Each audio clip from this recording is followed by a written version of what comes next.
How's it going, everyone? Welcome to Double Pebble. So, a quick update. Last week I went for the National Championships and lost actually. It's kind of expected because I did have one major weakness in my play. I actually realized that prior to the competition, but I didn't change it because I thought I didn't have time to master it. So at the championships, that weakness got exposed big time by the real pros. Like, they really exposed that single weakness in my play. But I guess it's a good experience because it allows me to finally admit and face the fact that I did have a problem with my defense. You guys know that actually after I went back home that day, I rectified my weakness and I went straight to Legend A. Can't believe it. Like, I seldom play ranking because I don't like it, but on that day I went back, I played like 3 or 4 games. I was at Legend B almost to promo already, and then straight every game win,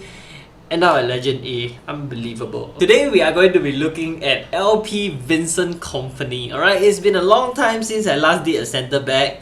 So today we'll look at one. I have to admit that I took a look at his stats and I'm absolutely blown away by his stats. It's getting ridiculous, these new season players.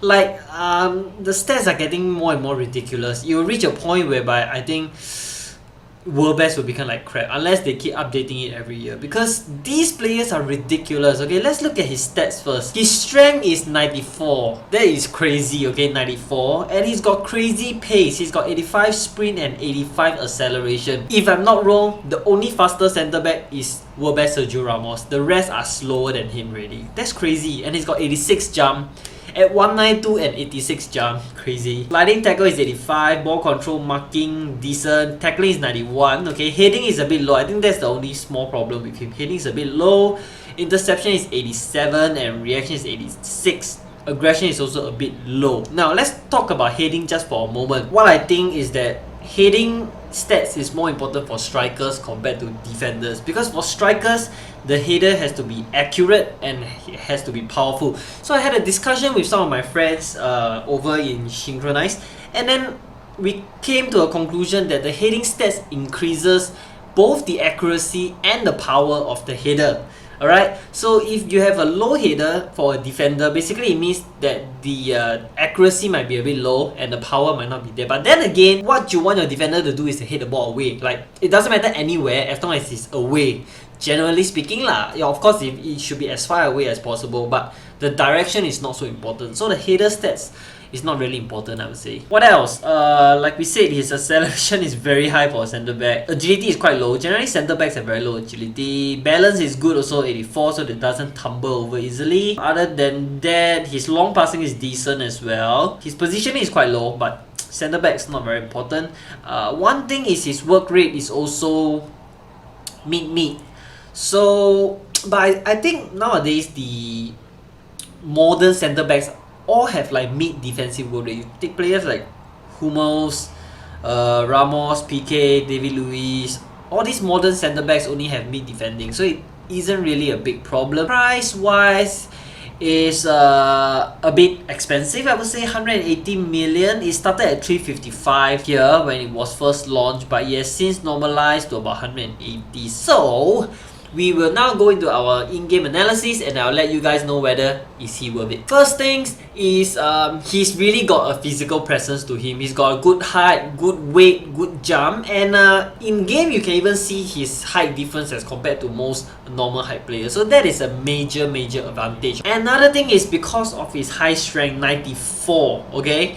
That is excluding all your colors. It is really difficult to outmuscle him. I've make him go up against players like Drogba and Ibra, and he can hang with them without a problem, okay? And his pace is really pretty awesome, I would say. 85, and if you have your sprint stuff and you have your team colors and whatnot, his sprint is going to be pretty good. But I have to say, but during my gameplay, because I'm using a +1 and because my stuff for the GM account is not that good, I do get locked quite often because his pace was like 109, 108, 109, max level +1. So I would suggest you either pump up your sprint stuff to increase his pace, or you can enhance him. Alright, but his base generally 85 is very good for centre back. Very dominant in the air, as I've said. Good height, good jump, good balance. Everything is good. It's just that the header stat is very low, but it really doesn't matter. He almost wins like 95% of all the high balls in my games with him, and I played like 15 games I think. Very solid in his tackle, that's expected. High strength generally will include together with high tackle stats will just make him more solid in the tackle. Like the ball, generally when he goes in, he will come out with the ball. You won't be like he tackle and then the ball hits the opponent and come back. Very seldom happens. Most of the time he will just go straight through the the attacker and get the ball. Alright, on to weakness. I don't think he has many, to be honest. The one weakness that I can think of is his header stats, but I've already said just now that it's really not important. You're really nitpicking there. Aggression is a bit low. I have to say, generally centre backs, defenders with high aggressions are better, but it's something that you can rectify with the new training system. You can always add aggression for him. Agility is quite low, but it's really not important for centre backs. So all in all, I would say that his overall rating, I will give him a 9.5 out of 10. I really cannot think of a better defender. If you let me choose, right, if I'm not using a world best team, I would choose him over Ramos because he's taller, okay, and he's equally, just slightly lesser, slower than Ramos, but he's much taller. Ramos is only 183, so that is a big factor why I think he is one of the best defender in the game. Is he worth it? The answer is, it's hard to say, to be honest, because yes, he is one of the best. I mean, I would probably say that he is the best, you know, slightly better than Ramos because Ramos is shorter, but 180 million is a bit expensive to me. Like, you probably wouldn't want to use a +1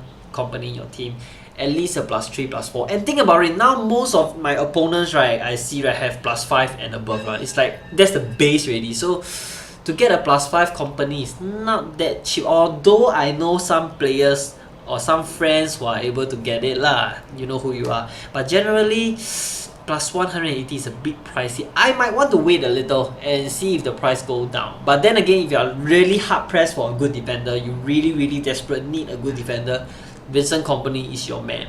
Alright, he's the perfect defender. And with that, I would like to end this video. I hope you guys enjoyed this review of a centre back. I've got a lot of complaints that I haven't done enough centre backs. And don't forget to subscribe and give this video a thumbs up. Help me to get at least 100 to 200 likes. You know, I'm trying to get as many likes as possible because apparently it increases the popularity on the channel, more visibility, and then means more income, etc. So just help me like the video, help me subscribe, alright? And I'll see you next week.